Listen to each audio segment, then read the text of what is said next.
Viver com propósito, o podcast. Senhoras e senhores, sejam bem-vindos a mais um podcast de propósito. Eu sou o Rafael Nassif e estamos aqui hoje com uma pessoa muito especial, mas antes eu vou te pedir para você, como sempre, deixar aí o seu comentário, dar o seu like, compartilhar isso aqui se você estiver assistindo pelo YouTube, se puder compartilhar e deixar um comentário, e se estiver aí ouvindo pelo Spotify ou outras plataformas aí de podcast, dá aquelas 5 estrelinhas ali para nos ajudar a levar essa mensagem para outras pessoas também. E hoje eu estou aqui com uma pessoa que, quando eu comecei na área de desenvolvimento humano, ele já estava lá. Ele já fazia alguns eventos e eu me lembro que a gente estava num mesmo hotel, né, numa mesma altura, e depois fomos sair um dia para almoçar, para conversar. E ele tem muita história de vida, ele trabalha hoje como consultor de liderança, ele trabalha, enfim, profundamente nessa área aí há alguns anos. É uma pessoa que tem uma competência e uma experiência muito interessante que eu acho que vai ser muito bom para nossa conversa de hoje. Então recebam, senhoras e senhores, André Rosa. Obrigado. Bem-vindo, meu querido. Obrigado, Rafael. É um gosto estar aqui e voltarmos a poder conversar sobre esta área que temos em comum, esta paixão do desenvolvimento humano. Portanto, é um gosto enorme estar aqui. Olha, obrigado. E assim como nós conversamos, eu acho, naquela altura que a gente estava almoçando e tal, me fala um pouquinho aí, como é que você entrou nisso? Conta um pouquinho da sua história aí para quem não te conhece. Bem, o desenvolvimento pessoal... Aliás, eu esqueci uma coisa, desculpa te interromper.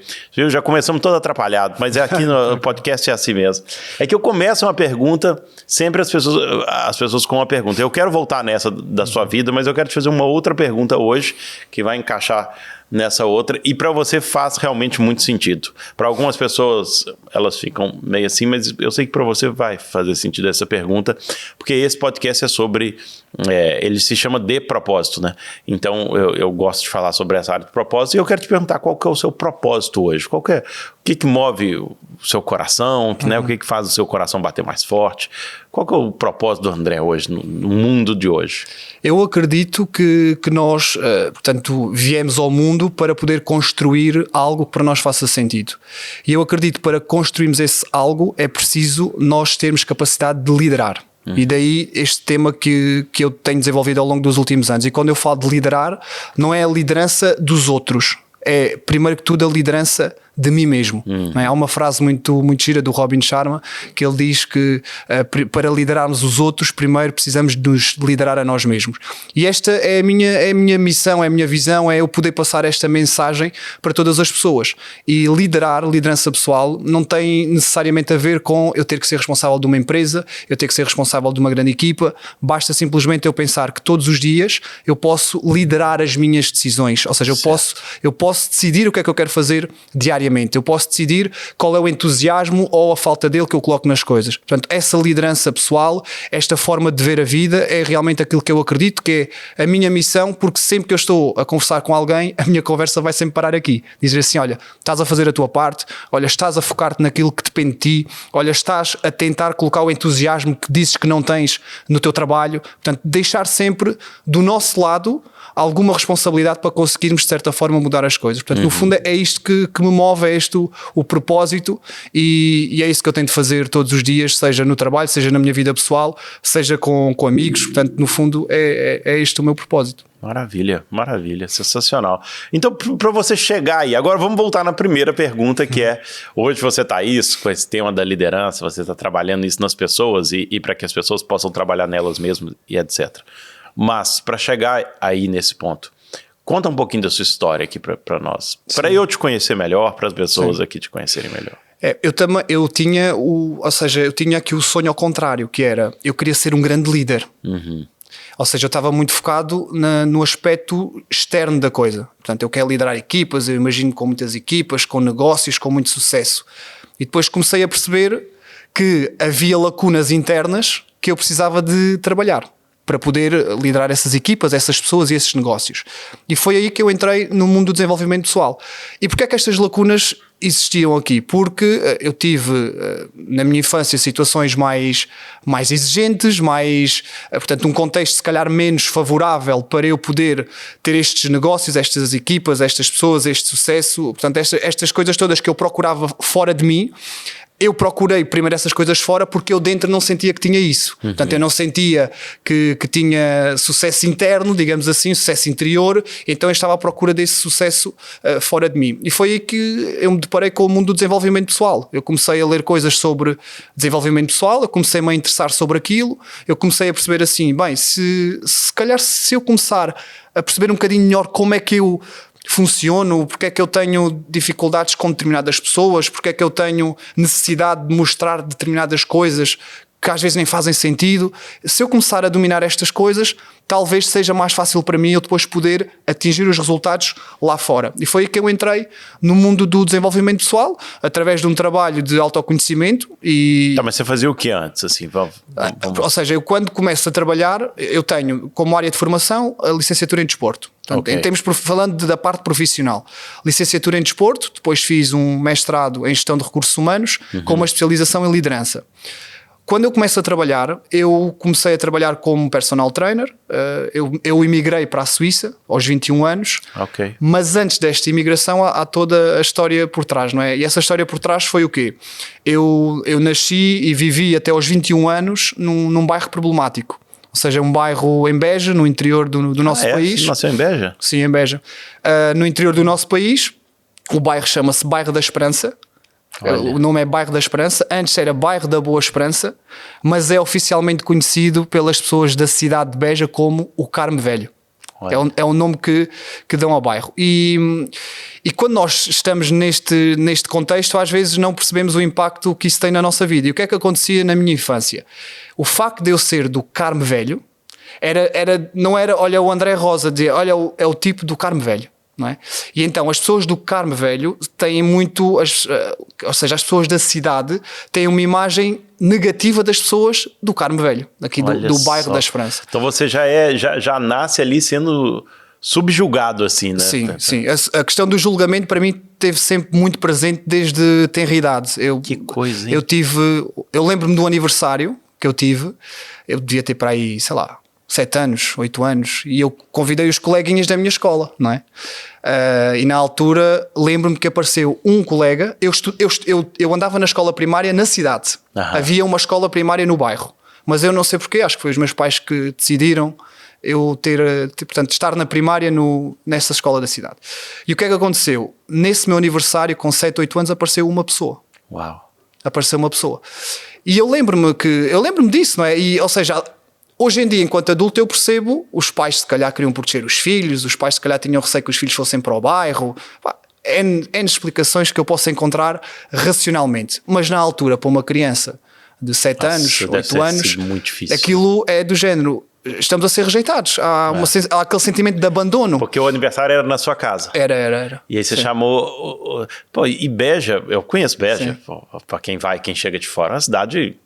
Pô, super, super tranquila, bonita até, tem um centrinho ali bonitinho e tal. Pô, não posso nem imaginar que tem um bairro ali minimamente perigoso. Tem. Não, era perigoso? Não, o bairro não é perigoso e continua a não ser perigoso. A questão é, ou na altura existia muito tráfico de droga. Existia muito tráfico de droga. Sério? Sim, muito tráfico de droga. Eu cheguei a acordar, às vezes sair da minha casa e eu não podia sair de casa porque estava a haver uma rusga. No bairro, na minha rua. Rusga é uma briga assim? Não, uma rusga é quando a polícia vai à casa de alguém para apanhar os traficantes em pleno ato, ou seja... eu não consigo ver isso ainda. Eu consigo ver, vindo do Brasil, eu consigo ver isso em muitos lugares do Brasil. Por em Beja eu não consigo, mas... existe isto, e depois portanto, existe a questão. Mas me conta lá, porque essa historinha é muito boa. E aí, só de curiosidade aqui para as pessoas aqui também, para entenderem, porque aconteceu uma coisa engraçada aqui hoje, né? Porque você estava a chegar aqui para gravar o podcast e aí tem uma colaboradora aqui do Espaço Origine, onde nós gravamos aqui, né? E ela ajuda aqui na limpeza, ajuda aqui fazendo a manutenção. E ela te reconheceu, né? Depois de muitos anos que vocês não viam ela, o André, eu não acredito. E ela também é desse bairro, ou não? Ela tem família nesse bairro e ela vivia num bairro relativamente parecido a este. Ah, Ou ok. seja, digamos que eram primos. Ok. Os bairros eram Também primos. era ali digamos, primo pobre da família ali, esses bairros. Sim. Porque em Beja temos portanto, temos o meu bairro, que é o bairro da Esperança, conhecido como Carmo Velho, e temos um que é o Texas, que Olha. é mesmo conhecido como o bairro do Texas, Aham. e temos um que na altura se chamava mesmo o bairro dos Ciganos. Ah, ok. E pronto, e eu tenho ideia que a pessoa com quem nós falámos anteriormente era de um destes dois bairros, mas eu já não tenho a certeza de qual é que a gente era. pergunta e tal, vai ser até engraçado saber isso. Porque aí a gente vê, né? Ou seja, daquelas pessoas que você cresceu e conviveu, para uma criança passar por isso, eu acho que depois na nossa vida a gente tem que tomar uma decisão. E quando você tem eu não vou dizer uma infância traumática, não sei se no seu caso especificamente foi, no caso da nossa querida Ruth aqui também foi, não sei, né? Não sei detalhes.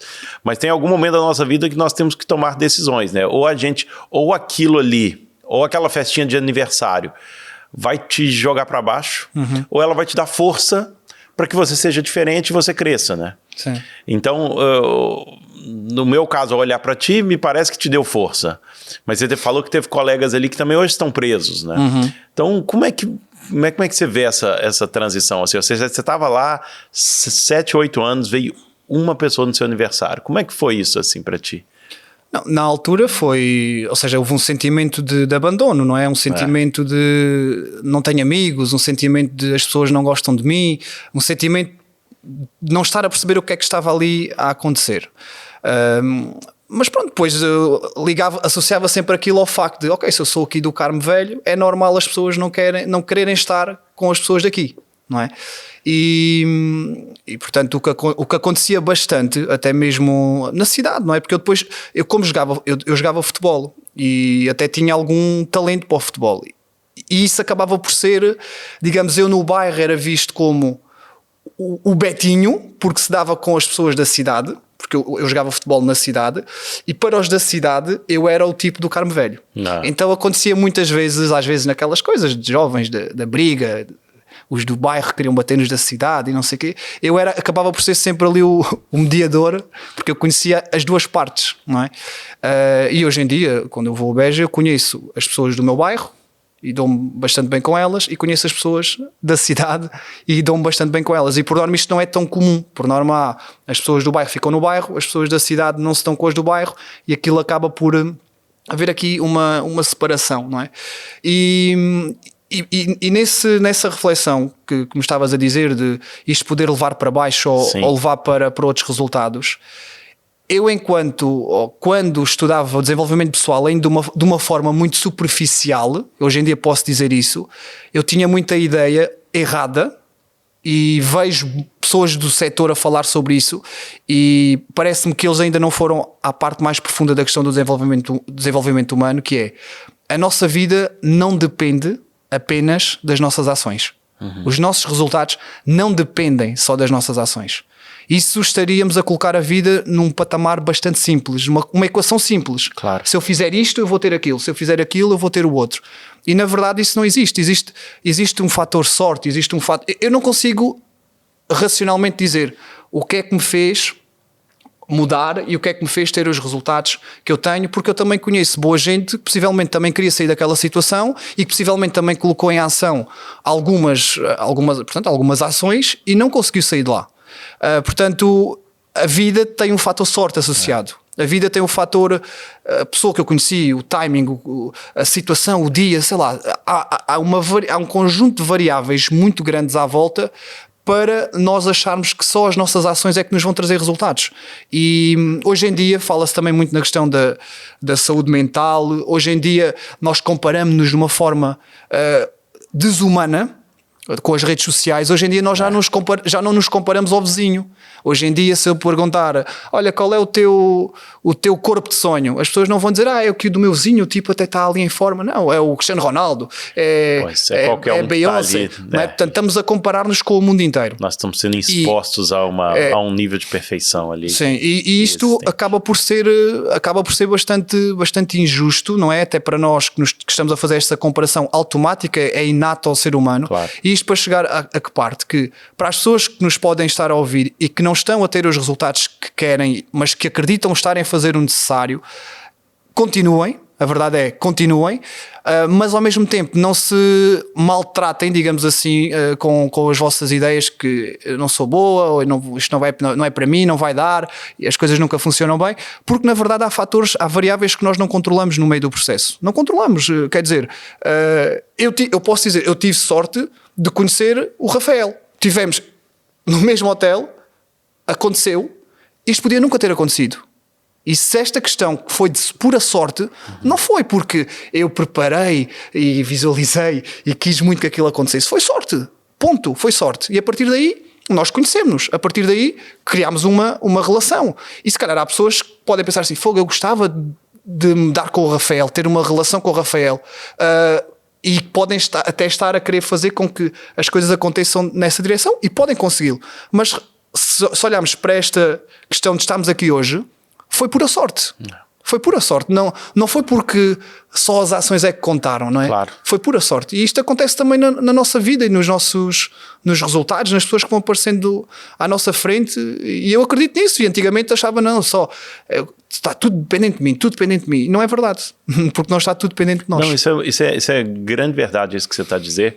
Ultimamente eu tenho lido mais, tem aparecido aqui para mim também mais temas relacionados a constelações familiares e tal, que também entra dentro dessa parte nossa do desenvolvimento humano. Eu não sou um grande estudioso dessa área, mas tem me aparecido, e pessoas próximas que têm acontecido, uma delas é a Maria Gorjão Henriques, que já veio aqui no podcast, e um outro é um amigo meu lá do Brasil que chama Hilário Trigo, também muito conhecido nessa área do desenvolvimento humano. E eu tenho lido e ouvido mais sobre isso. E uma das coisas que se fala, ou seja, que é uma lei ali das constelações, é a questão da lealdade familiar. Você já ouviu falar nisso? Da lealdade familiar. Não. Lealdade familiar basicamente é isso, é nós sermos leais à família que nos constitui, ao nosso clã familiar. Eles usam muito esse termo, que é o clã familiar, que é o seguinte, né? Antigamente nós não podíamos, se você era excluído da sua tribo, do seu clã, da família mesmo onde você vivia, você era colocado para fora. E muitas vezes, provavelmente, você morreria. Né? Isso aqui hoje nós sentimos a mesma coisa. Então, por isso que muitas vezes nós seguimos os padrões nossos familiares, porque nós não queremos ser excluídos desse clã familiar. Então, nós queremos, de uma certa forma, parecer com os nossos pais. Uhum. E quando eu digo parecer, muitas vezes volta nessa questão das pessoas que foram criadas no bairro onde você estava, que digamos é um bairro menos favorecido. Uhum. E por estar ali menos favorecido, talvez os pais desses seus colegas desse bairro também, se calhar, viviam uma vida mais difícil, mais pobre, com menos recursos, etc. Talvez os avós e aquela criança, por não ser excluída, inconscientemente ele repete aqueles mesmos padrões para continuar. E isso é muito inconsciente, vivendo dentro daquele amor do clã familiar. Uhum. Porque ele entende. E isso acontece muito, eu tenho certeza que você já viu isso. Pessoas que, quando se enriquecem, ou elas ganham seu dinheiro, eles saem daquilo, muitas vezes elas vão ser rejeitadas dentro da própria família. Uhum, uhum. Não sei se diretamente a pessoa fala, sai daqui, não é bem, é uma coisa mais sutil. E até muitas vezes inconsciente. Só que é assim... Ele está ganhando dinheiro, mas ele quebrou aquele padrão familiar. Então, isso faz... Eu tenho visto, né, quando a gente observa isso na prática, no mundo, eu acho que isso faz muito sentido. Né? Voltamos aqui à questão não serem só as nossas ações que influenciam. Exato, total. Porquê? Total. Porque eu tenho 2 formações de coaching e fiz com 2 entidades diferentes. Certo. E queria perceber as diferenças. E na primeira formação de coaching que eu fiz, que fui parar lá acidentalmente. Porquê? Porque eu queria fazer uma formação para ser melhor líder posterior, e quando eu chego àquela formação que falava sobre coaching para líderes, eu achei que coaching para líderes é para eu ser um grande líder. E mas na verdade o trabalho foi muito de autoconhecimento. Claro. E onde é que eu quero chegar? Nós fizemos um exercício de constelações. E na altura eu candidatei-me para que o exercício fosse feito com a minha família. Olha só. E eu vi uma cena louca a acontecer Agora à minha fiquei frente. curioso, vamos lá. Eu vi uma cena louca a acontecer à minha frente. Primeiro, eu colocava-me como uma pessoa à minha frente que, ou melhor, primeiro eu tinha que selecionar dos meus colegas quem é que ia ser a minha mãe, o meu pai, a minha irmã, o meu avô, a minha tia. Portanto, eu escolhia quem é que eram essas pessoas pela energia que elas me enviavam. E depois eu tinha que estar com essa pessoa à minha frente, coloquei-lhe as mãos em cima dos ombros e a pessoa colocava nos meus ombros. E só através do pensamento, da minha própria visualização, eu passar as informações que eu tinha sobre aquela pessoa para o meu colega. Atenção, ninguém conhecia a minha família. Ninguém. E ninguém conhecia a minha história familiar. Claro. Isto é importante enaltecer aqui para depois perceber o que é que aconteceu. Para depois perceber o que é que aconteceu. E na verdade, o que é que aconteceu ali? Quando eu fiz este exercício de constelações, eu percebi aquilo que estava a acontecer na minha família. Eu percebi. E o que é que eu percebi ali? Eu percebi essencialmente que eu sempre tive aqui uma parte de... O meu pai durante alguns anos foi alcoólico. O meu pai teve um problema com a bebida. Hoje em dia já não bebe há 10 ou 15 anos. É uma grande inspiração para mim.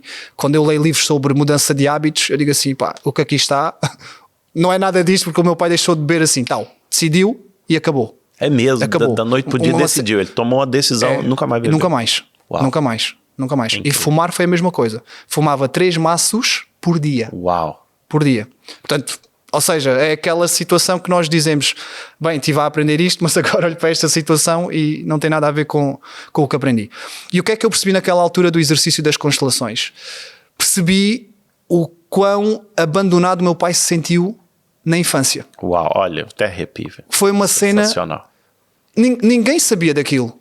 E eu depois olhando para aquilo que acontecia nos jantares de família, o meu pai era o tipo que acabava depois por lá está, com a questão da bebida, não é?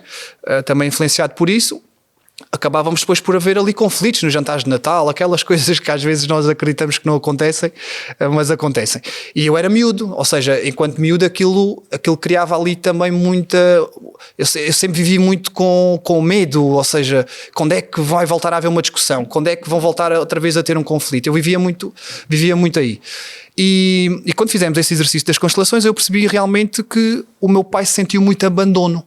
Uhum. Que ele sentiu muito abandono, porque no próprio exercício das constelações, a pessoa que estava a fazer do meu pai só se sentia bem no canto da sala, longe de toda a gente. Olha só. Longe de toda a gente. Nossa. E aconteceu uma coisa gira, isto é aquelas histórias de família, não estava vivo nessa altura, mas houve muito... O meu avô, como esteve na guerra, supostamente ele achava que o meu pai não era filho dele. Então houve muito ali a questão da rejeição do próprio filho, apesar de... Lá está, hoje em dia dão-se muito bem, e o meu pai é a cara do meu avô, eu sou a cara do meu pai e do meu avô, portanto acho que não há dúvidas sobre essa questão, mas para o meu avô também, ele jovem na altura, ia fazer o melhor que sabia, ele também duvidava, portanto duvidou que o meu pai seria filho dele, e então houve ali muito o sentimento do meu próprio pai de rejeição do próprio pai. E depois eu percebi isso, ou seja, a começar a ver aquela dinâmica, eu percebi a dinâmica da minha família e percebi também que tudo aquilo que o meu pai fazia enquanto homem era o melhor que ele sabia, porque não lhe tinham ensinado de outra forma. E naquele momento eu percebi, nesta formação que lá está, por sorte eu fui lá parar, eu percebi, o meu pai também foi uma criança, a minha mãe também foi uma criança, e às vezes nós esquecemos-nos disto, que os nossos pais foram crianças, que os nossos pais tiveram pais, que os pais também vinham com traumas e com situações complicadas. Epá, e eu percebi aquilo aqui naquela altura. E hoje em dia, quando estou com os meus pais, eles vivem na Suíça, quando eu estou com eles, eu ainda vejo comportamentos de crianças, dessa criança deles, mas hoje em dia eu entendo de uma forma completamente diferente, porque tive a possibilidade de estudar estas coisas e também tive a possibilidade de estudar porque os meus pais, quando eu precisei de dinheiro para estudar, foram eles que pagaram, mesmo quando eles não podiam, e pronto, isso, de certa forma, eu reconheço muito isso, não é? Portanto, e quando eu era criança, voltando à história lá da criança, eu sei que às vezes tinha pensamentos do género: como é que eu posso mudar isto? Como é que eu posso sair daqui, do bairro? Como é que eu posso mudar aqui a minha vida, não é? Como é que eu posso ter outros resultados? Como é que eu posso alterar o padrão? Quebrar este padrão? E eu hoje posso dizer que sinto que eu estou a conseguir pelos resultados que eu tenho. E lembro-me também nessa formação de coaching que estávamos a fazer uma dinâmica de metáforas, uma metáfora que se contou na altura, e eu de voltar a lembrar-me desse momento em que eu pensava: eu quero mudar isto, e eu estar ali a dizer assim: não, sou eu mesmo esta pessoa que vai ter que mudar este padrão, não é? Sou eu que vou trazer a estrutura que eu não tive. E não tive porque os meus pais não sabiam fazer de outra forma, porque os meus avós não souberam ensinar aos meus pais. Portanto, todo aquele percurso para trás. Portanto, agora eu tenho aqui um momento onde posso ser eu a alterar esta história. E portanto, no fundo, voltando outra vez à questão do propósito, há aqui o propósito meu enquanto André, que é eu querer alterar este padrão, e ao mesmo tempo, missão do André, eu relembrar as pessoas que elas podem fazer isso também com a vida delas. Porque se eu estou a fazer, no fundo eu estou a fazer a minha jornada do herói e digamos que a inspirar outras pessoas a fazê-lo. Claro. Não é? Portanto, qualquer um de nós pode fazê-lo. Temos é que fazer muito este trabalho de autoconhecimento, de perceber realmente porque é que pensamos da forma que pensamos, porque é que acreditamos nas coisas que acreditamos desta forma, e a partir daí relembrar que podemos evoluir enquanto ser humano. Ou seja, não é mudar enquanto ser humano, é evoluir enquanto ser humano. Nós podemos evoluir, nós não somos um poste da luz estático e sem vida. Portanto, nós somos vida. Portanto, aquelas pessoas que às vezes dizem: eu preciso de disciplina, precisa de disciplina, é importante trabalhar essa disciplina, mas a disciplina não pode ser a meta. Porque se a disciplina fosse a meta, eu estava a pressupor que eu sou um ser estático. Ou seja, eu alcanço a disciplina e aquilo nunca mais sai de mim. Mas isso não é verdadeiro, não é? Portanto, o contrário também é válido, que é: se eu sou um tipo que vive no medo, mas se eu não sou um ser estático, eu posso mudar isso. E é esta a visão que eu tenho sobre a questão da liderança pessoal, sobre o nosso trabalho interior. Agora, isto dá trabalho, não é? Isto é exigente. O que é o seu trabalho principal hoje? O que você faz hoje? Porque esse assunto que nós estamos entrando é super interessante. Aí, tanto que você falou da disciplina, do medo, de podermos mudar e evoluir. Porque eu acredito muito nisso, né? Evolução nossa, né, como ser humano, a capacidade que nós temos de evoluir. E eu acho que como espécie humana nós estamos evoluindo a cada geração. Mas hoje, qual que é o seu trabalho assim, principal?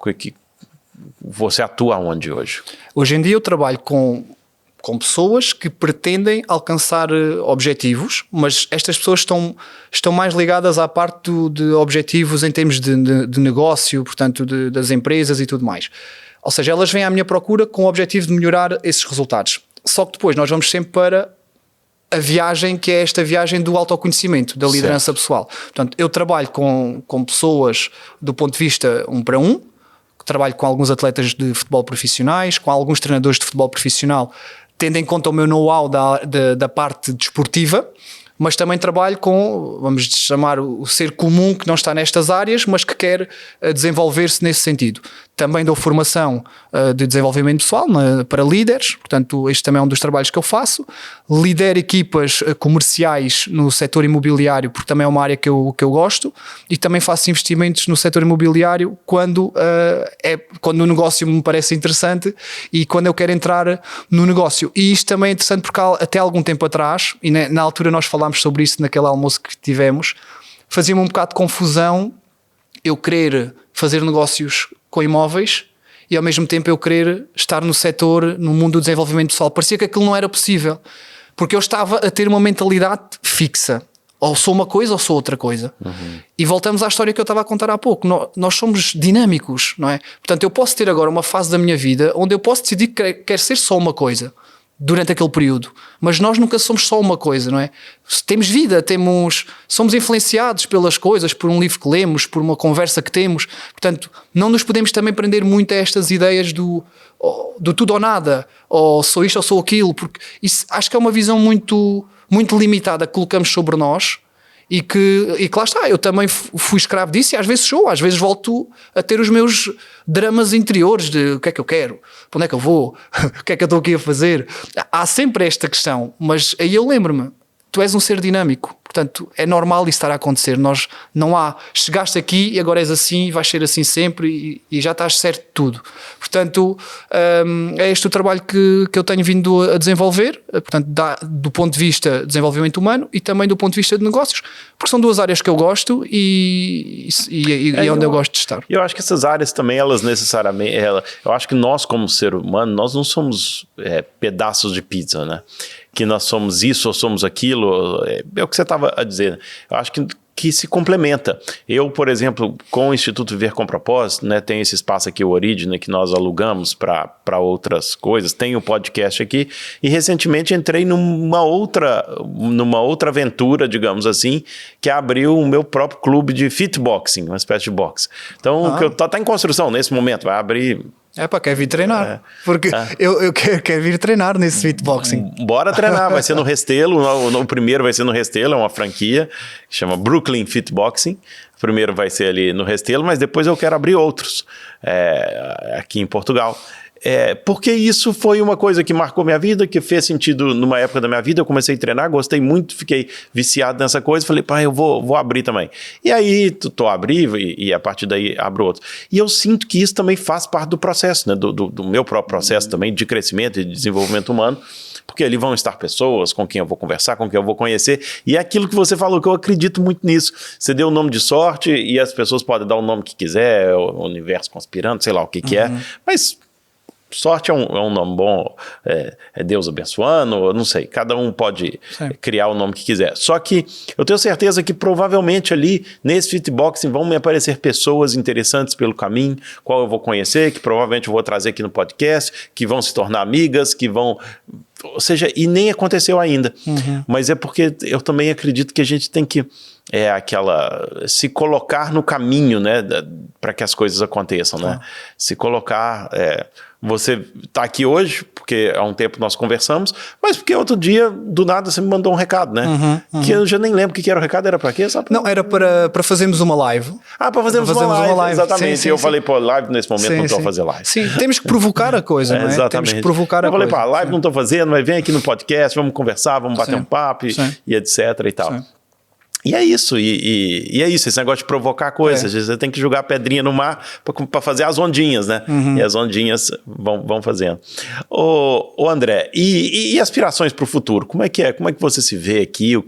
Qual que é o movimento da sua vida nesse momento? O que você gostaria de alcançar aqui? Não, o meu movimento, ou seja, quando eu imagino o André no futuro, eu realmente quero estar a impactar as pessoas com esta ideia de que eu tenho a responsabilidade de poder alterar os meus resultados. Sem isto parecer aqui um chavão, é por isso que às vezes também fico aqui um bocado, digamos que, afastado do mundo do desenvolvimento pessoal, porque não quero fazer com que isto pareça uma coisa muito simples e banal, porque estamos a falar de vidas, estamos a falar de pessoas e realmente nós temos impacto quando estamos perante uma câmara, quando estamos nas redes sociais, e há que ter cuidado com aquilo que também queremos ou que partilhamos com as pessoas. Mas a minha visão e o que eu idealizo para mim é, portanto, continuar o meu trabalho enquanto investidor sempre que possível porque eu faço a coisa ao contrário, que é, se eu tivesse todo o dinheiro do mundo, se eu não precisasse fazer rigorosamente nada, o que é que eu queria estar a fazer? E durante a pandemia, eu na altura era diretor na Solinka, portanto estava a gerir um clube Solinka, e eu estava em casa. E eu durante algum tempo pensava assim, eu quero ter liberdade financeira para não fazer nada. E há muita gente que pensa dessa forma, não é? Quer ter liberdade financeira para não fazer nada, para fazer o que me apetece. E na altura eu senti um bocadinho o que era ter liberdade financeira, porque eu estava em casa. Ou seja, eu estava em casa, estava a receber, tinha que trabalhar, mas não era da mesma forma. Portanto, houve ali uma aprendizagem do que seria não precisar de trabalhar e estar a receber dinheiro, ainda que de uma forma mascarada, não é? Porque, na realidade, eu estava a trabalhar e estava a receber dinheiro de uma entidade, mas eu estava em casa e eu pensei assim, isto é muito aborrecido. Não fazer nada é muito aborrecido. Não é a ação que mata, é o tédio, não é? O tédio é que mata. Verdade. Total e acordo. eu estava, pensei assim, não é isto que eu quero. Eu não quero não fazer nada. Eu não quero não fazer nada. Eu quero é fazer coisas com propósito. Eu quero é sentir entusiasmo nas coisas que eu estou a fazer. E isto é entediante. Isto não é bom. E na altura eu lembrei-me, eu fiz esta questão. E se eu tivesse todo o dinheiro do mundo e não precisasse realmente trabalhar, o que é que eu queria estar a fazer? E não me vem à cabeça, eu quero viajar, eu quero conhecer o mundo. Não é isso que me vem à cabeça. O que me vem sempre à cabeça é, eu quero estar a falar para as pessoas, para elas entenderem que podem e devem pensar na sua vida de uma forma tão profunda como às vezes pensam no seu trabalho. E às vezes as pessoas pensam mais tempo no trabalho do que propriamente na sua própria vida. E eu acho que todos nós podemos ser CEOs de nós mesmos, liderar a nossa vida. E portanto, no fundo, é isso que eu vejo para mim, é este caminho. Só que para eu chegar a este caminho, nós vivendo num mundo capitalista que precisamos de dinheiro para comprar coisas e fazer coisas, eu tenho que assegurar a parte financeira para depois poder me dedicar a isto a 100%. Ou também posso dizer assim, não, vou esquecer tudo e vou me dedicar só a isto. Mas eu não quero fazer esse caminho, prefiro fazer desta forma mais equilibrada, porque lá está, não há o tudo ou nada, pode haver um equilíbrio. Claro. E portanto no fundo é isso que eu vejo para o futuro, é esta batalha que eu estou a lutar, porque no final, se nós passarmos por esta vida só olhando para aquilo que nós queríamos para nós, também acho que é um bocadinho egoísta, acho que acaba por não ter tanto significado. Portanto, a questão de o que é que eu vou querer estar a fazer, ou o que é que eu me imagino a fazer, será essa a resposta, porque o dinheiro não sendo o desafio, não é? Que muita gente trabalha por causa do dinheiro, então faremos a questão ao contrário, que é, se não precisares de dinheiro, o que é que farias? E aquilo que eu faria era isso, é este trabalho de desenvolver as pessoas, de fazê-las acreditar se calhar um bocadinho mais nelas. Não é que todas as pessoas queiram ser o Cristiano Ronaldo, às vezes basta queremos só ser 1% melhor, e ser 1% melhor é melhor do que ser 0%, não é? 0 vezes 0 dá 0, portanto é essa a minha visão. Eu acredito muito nisso também, e eu acredito nessa questão de nós sermos um pontinho de luz, né, na vida de alguém, porque eu acho que se a gente conseguir de alguma forma influenciar alguém a ser um pouquinho melhor, essa pessoa vai influenciar o meio onde ela está, e esse meio vai influenciar aquele meio, e pronto, aquele efeito borboleta de avançarmos e fazermos mais coisas, né? E o André, e hoje, quem quiser te contactar, quem quiser fazer hoje você faz formações, você tem alguma coisa, como é que é?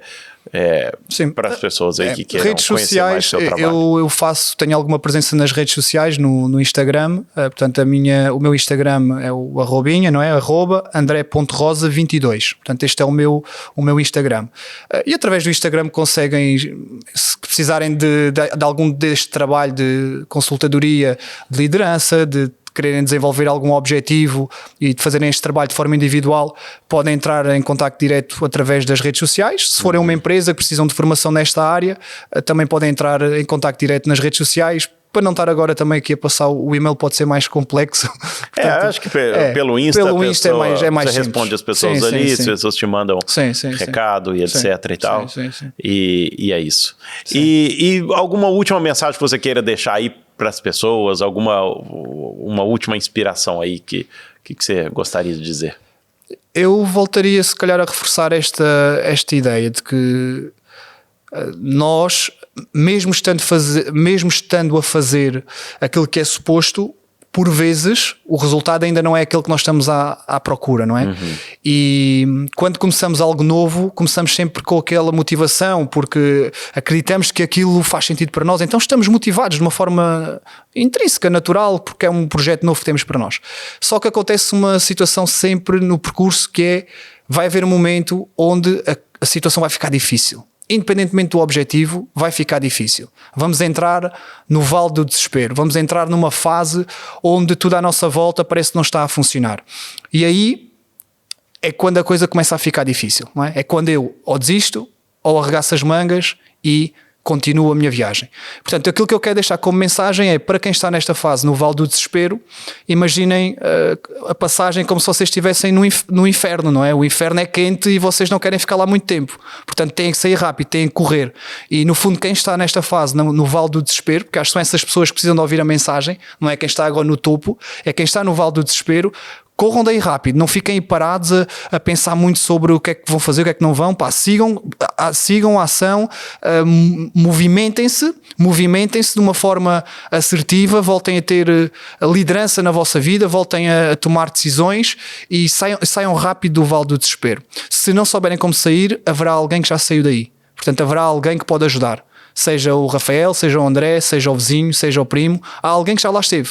Portanto, temos que nos lembrar que alguém já passou por aquilo que nós estamos a passar. O mundo já tem, pelo menos depois de Cristo, 2023 anos, não é? Portanto, temos muita experiência já